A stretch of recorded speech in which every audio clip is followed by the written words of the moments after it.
Auto ಚಾಲಕರಿಗೆ LPG ಲಭ್ಯತೆ ಇಲ್ಲದೆ ಇರೋದ್ರಿಂದ ಜೀವನ ನಡೆಸೋದು ಕಷ್ಟ ಆಗ್ತಾ ಇದೆ ಅಂತ. ಹಾಗಾಗಿ ಆಟೋ ಚಾಲಕರು ಏನು ಕೇಳ್ತಾ ಇದ್ದಾರೆ ಅಂದರೆ ಎಲೆಕ್ಟ್ರಿಕ್ ವೆಹಿಕಲ್ ನಾವು ಕೊಂಡ್ಕೋತೀವಿ, ಅದಕ್ಕೆ ಸಬ್ಸಿಡಿ ಕೊಡಿ ಅಂತ ಸರ್ಕಾರದ ಬಳಿ ಕೇಳ್ತಾ ಇದ್ದಾರೆ. ಗ್ಯಾಸ್ ಬರದ ಬೆಂಕಿಯಲ್ಲಿ ಆಟೋ ಚಾಲಕರು ಬೇಯ್ತಾ ಇದ್ದಾರೆ, ಅವರ ಬದುಕುಗಳು ಬೇಯ್ತಾ ಇವೆ.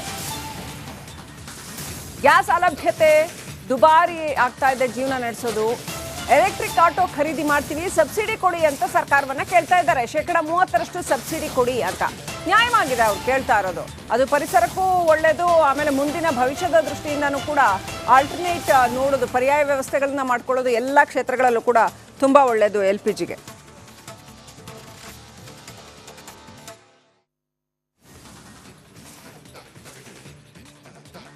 ಇಲ್ಲ, ಹೀಗಾಗಿ ಆಟೋ ಸಂಘದವರು ಒಂದು ಕಡೆ ಪರದಾಡೋ ಪರಿಸ್ಥಿತಿ ನಿರ್ಮಾಣವಾಗಿದೆ. ದಿನದ ಕೂಲಿ ಸಹ ಸಿಗ್ತೇ ಇಲ್ಲ, ಮತ್ತೊಂದು ಕಡೆ ದರ ಏರಿಕೆ ಜಾಸ್ತಿ ಆಗಿದೆ. ಹೀಗಾಗಿ ನಾವು ಎಲೆಕ್ಟ್ರಿಕ್ ಆಟೋಗೆ ಮೊರೆ ಹೋಗ್ತಿದ್ವಿ. ಬಟ್ ಸರ್ಕಾರ ಸಬ್ಸಿಡಿ ನೀಡಬೇಕಂತ ಒಂದು ಕಡೆ ಒತ್ತಾಯ ಸಹ ಕೇಳಿದ್ವಿ. ನಮ್ಮ ಜೊತೆಗೆ ಖಾಸಗಿ ಸಾರಿಗೆ ಒಕ್ಕೂಟದ ಅಧ್ಯಕ್ಷ ನಟರಾಜ್ ಶರ್ಮಾ ಅವ್ರನ್ನೇ ಮಾತಾಡಿಸ್ತೀನಿ. ಸರ್, ಈಗ ಆಟೋ ಚಾಲಕರಿಗೆ ತುಂಬ ಸಮಸ್ಯೆ ಆಗಿದೆ, ಗ್ಯಾಸ್ ಸಿಗ್ತಿಲ್ಲ, ಮತ್ತೊಂದು ಕಡೆ ದರ ಏರಿಕೆ ಡಬಲ್ ಆಗಿದೆ.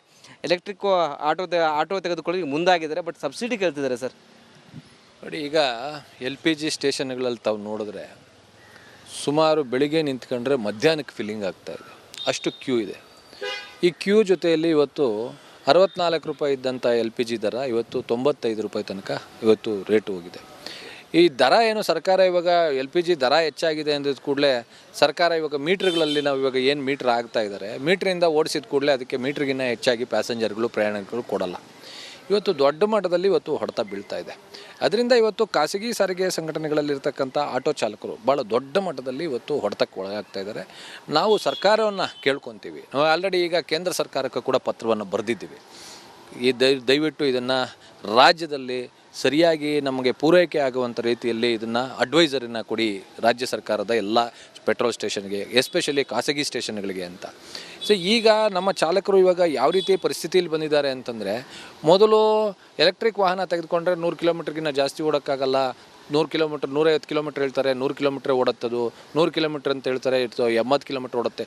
ಈ ರೀತಿ ಪರಿಸ್ಥಿತಿಯಲ್ಲಿದ್ದರು ಅವರಾಗೇ ಒಲವು ತೋರಿಸ್ಬೇಕಾದಂಥ ಪರಿಸ್ಥಿತಿ ಬಂದಿದೆ.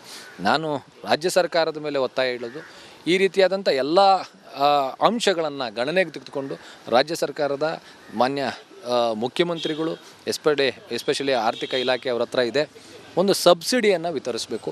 ಒಂದು ಎಲೆಕ್ಟ್ರಿಕ್ ವಾಹನಗಳಿಗೂ ಕೂಡ ಸಬ್ಸಿಡಿಯನ್ನು ಕೊಡಬೇಕು. ಏನು LPG ವಾಹನಗಳಿದೆ ಅದು ಕನ್ವರ್ಷನ್ ಮಾಡ್ಕೊಂಡ್ರೆ, ಹಿಂದೆ ಕೂಡ ನಾವು ಕನ್ವರ್ಷನ್ಗೆ ಬೇಡಿಕೆಯನ್ನು ಇಟ್ಟಿದ್ವಿ. ಅವಾಗ 80 ಕೋಟಿ ರೂಪಾಯಿ ಅನುದಾನವನ್ನು ಇಟ್ಟಿದ್ರು. ಆದರೆ ಅದು ಆಟೋಗಳು ತೊಗೊಂಡು ಎಲೆಕ್ಟ್ರಿಕ್ ಆಟೋಗಳು ಕೊಡಬೇಕು, ಕನ್ವರ್ಷನ್ ಮಾಡ್ತೀವಿ. ಆ ಕನ್ವರ್ಷನ್ಗೆ ಕೂಡ ಇವರು ಒಂದು ಸಬ್ಸಿಡಿಯನ್ನು ಕೊಡಬೇಕು ಅಂತೇಳ್ಬಿಟ್ಟು ಸರ್ಕಾರದ ಮೇಲೆ ನಾನು ಒತ್ತಾಯವನ್ನು ಹೇಳ್ತೀನಿ ಸರ್. ಏನಾದರೂ ಸರ್ಕಾರಕ್ಕೆ ಮತ್ತೆ ಏನಾದರೂ ಪತ್ರ ಬರೆಯಕ್ಕೆ ಮುಂದಾಗ್ತಿದ್ರಾ ನೀವು ನಿಮ್ಮ ಸಂಘಟನೆಯಿಂದ ಏನಾದರೂ? ಖಂಡಿತ ಸರ್, ನಾವು ಪತ್ರವನ್ನು ಬರಿತೀವಿ. ಈಗ ಆಲ್ರೆಡಿ ತಾವು ನೋಡಿರ್ಬೋದು, ಟ್ವಿಟ್ಟರ್ ಮೂಲಕ ನಾವು ಆಲ್ರೆಡಿ ಮೊನ್ನೆನೇ ಮಾಡಿದ್ದೀವಿ, ರಿಕ್ವೆಸ್ಟ್ ಮಾಡಿದ್ದೀವಿ. ಇದನ್ನು ದಯವಿಟ್ಟು ಕಂಟ್ರೋಲ್ ಮಾಡಿ. ಈ ಅವೈಜ್ಞಾನಿಕವಾದಂಥ ಯಾವುದೇ ರೀತಿಯಾದಂಥ ಮುನ್ಸೂಚನೆ ಇಲ್ದಿರೋ ದರವನ್ನು ಏರಿಸೋದು ಕಾನೂನಿಗೆ ವಿರುದ್ಧ. ಮತ್ತು ಗ್ಯಾಸು ಟ್ರಾನ್ಸ್ಪೋರ್ಟೇಷನ್ನು ಬಂದು ಎಸ್ಪೆಷಲಿ ಇದೆಲ್ಲ ಎಸೆನ್ಷಿಯಲ್ ಕಮಾಡಿಟೀಸ್ ಆಗಿದೆ. ಇದನ್ನು ನಿಯಂತ್ರಣಗೊಳಿಸಬೇಕಾದದ್ದು ಸರ್ಕಾರದ ಕರ್ತವ್ಯ ಆಗಿರೋದ್ರಿಂದ ಸರ್ಕಾರ ಇದನ್ನು ಗಣನೆಗೆ ತೆಗೆದುಕೊಂಡು, ಸರ್ಕಾರ ಅದರಲ್ಲೂ ಮುಖ್ಯಮಂತ್ರಿಗಳು ಹಣಕಾಸು ಸಚಿವ ಒಂದು ಕೂಡ ಅವರೇ ಹೊಂದಿರೋ ಕಾರಣದಿಂದ ನಮ್ಮ ಎಲ್ಲ ಬೇಡಿಕೆಗಳಿಗೆ ಸ್ಪಂದಿಸಬೇಕು. ಸ್ಪಂದಿಸದೆ ಹೋದರೆ ಇವಾಗ ಏನು ಆಗ್ತಾ ಇರ್ತಕ್ಕಂಥ ಅನಾಹುತಗಳಿಗೆ ಸರ್ಕಾರನೇ ಹೊಣೆ ಅಂತೇಳಿ ಕೊಡ್ತೀವಿ. ಎಷ್ಟು ಕೊಡಬೇಕಂತ ಒತ್ತಾಯ ಮಾಡ್ತಿದ್ರಿ ಆಟೋಗೆ? ಸರ್, ಈಗ ಕನ್ವರ್ಷನ್ ಮಾಡೋಂಗಿದ್ರೆ ಅಟ್ಲೀಸ್ಟ್ ಮಿನಿಮಮ್ ಒಂದು 50% ಕೊಡಲಿ. 50% ಚಾಲಕರು ಹಾಕ್ಕೊಂತಾರೆ, 50% ಸರ್ಕಾರ ಹಾಕಲಿ. ಇನ್ನು ನಾವು ಇವಾಗ ಹಳೆ ವಾಹನವನ್ನು ಮಾರಿ ಹೊಸ ವಾಹನವನ್ನು ಪಡ್ಕೊತಾರೆ ಅಂತಂದರೆ ಒಂದು 70% ನಾವು ಹಾಕಲಿಕ್ಕೆ ಚಾಲಕರು ಹಾಕ್ತಾರೆ, ಒಂದು 30% ಸರ್ಕಾರದಿಂದ ಒಂದು ಸಬ್ಸಿಡಿಯನ್ನು ಕೊಡಬೇಕು ಅಂತೇಳಿ ಒತ್ತಾಯ ಮಾಡ್ತೀವಿ ಸರ್. Thank you sir. ಇದಿಷ್ಟು ಖಾಸಗಿ ಸಾರಿಗೆ ಒಕ್ಕೂಟದ ಅಧ್ಯಕ್ಷರಾದ ನಟರಾಜ್ ಶರ್ಮಾ ಅವರ ಮಾತಾಗಿತ್ತು. ಕ್ಯಾಮ್ರಾ ಪರ್ಸನ್ ಶಿವ ಜೊತೆ ವೀರೇಶ್, ರಿಪಬ್ಲಿಕ್ ಕನ್ನಡ, ಬೆಂಗಳೂರು.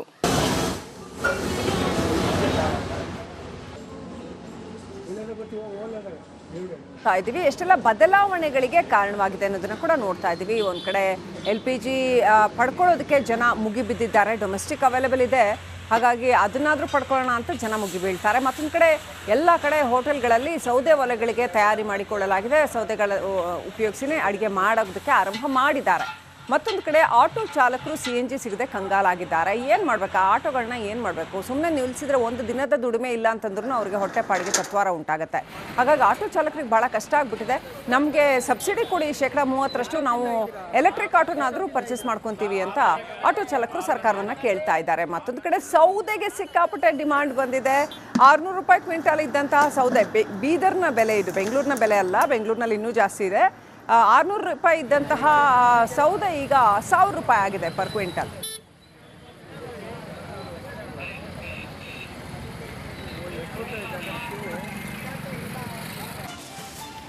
ಆಟೋ ಚಾಲಕರಿಗೆ LPG ಲಭ್ಯತೆ ಇಲ್ಲದೆ ಇರೋದ್ರಿಂದ ಜೀವನ ನಡೆಸೋದು ಕಷ್ಟ ಆಗ್ತಾ ಇದೆ ಅಂತ. ಹಾಗಾಗಿ ಆಟೋ ಚಾಲಕರು ಏನು ಕೇಳ್ತಾ ಇದ್ದಾರೆ ಅಂದರೆ, ಎಲೆಕ್ಟ್ರಿಕ್ ವೆಹಿಕಲ್ ನಾವು ಕೊಂಡ್ಕೋತೀವಿ, ಅದಕ್ಕೆ ಸಬ್ಸಿಡಿ ಕೊಡಿ ಅಂತ ಸರ್ಕಾರದ ಬಳಿ ಕೇಳ್ತಾ ಇದ್ದಾರೆ.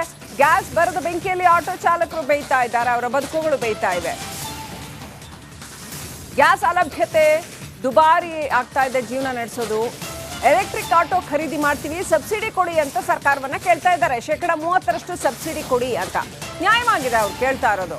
ಅದು ಪರಿಸರಕ್ಕೂ ಒಳ್ಳೆಯದು, ಆಮೇಲೆ ಮುಂದಿನ ಭವಿಷ್ಯದ ದೃಷ್ಟಿಯಿಂದನೂ ಕೂಡ ಆಲ್ಟರ್ನೇಟ್ ನೋಡೋದು, ಪರ್ಯಾಯ ವ್ಯವಸ್ಥೆಗಳನ್ನ ಮಾಡ್ಕೊಳ್ಳೋದು ಎಲ್ಲ ಕ್ಷೇತ್ರಗಳಲ್ಲೂ ಕೂಡ ತುಂಬ ಒಳ್ಳೆಯದು LPGಗೆ.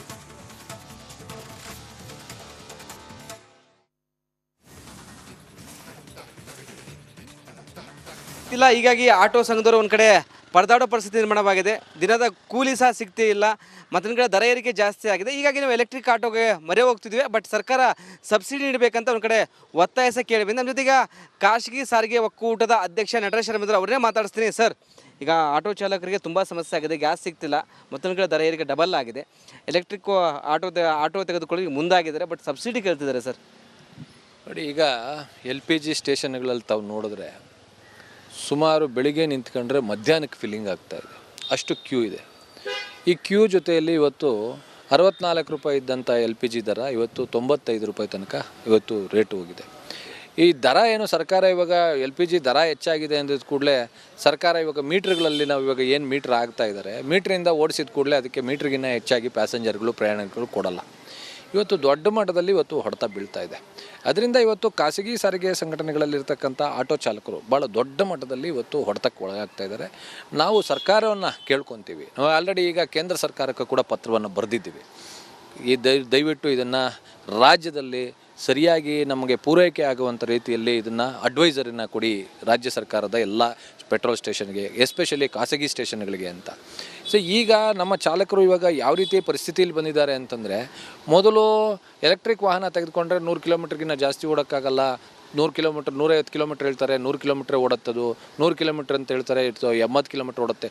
ಈ ರೀತಿ ಪರಿಸ್ಥಿತಿಯಲ್ಲಿದ್ದರು ಅವರಾಗೇ ಒಲವು ತೋರಿಸ್ಬೇಕಾದಂಥ ಪರಿಸ್ಥಿತಿ ಬಂದಿದೆ.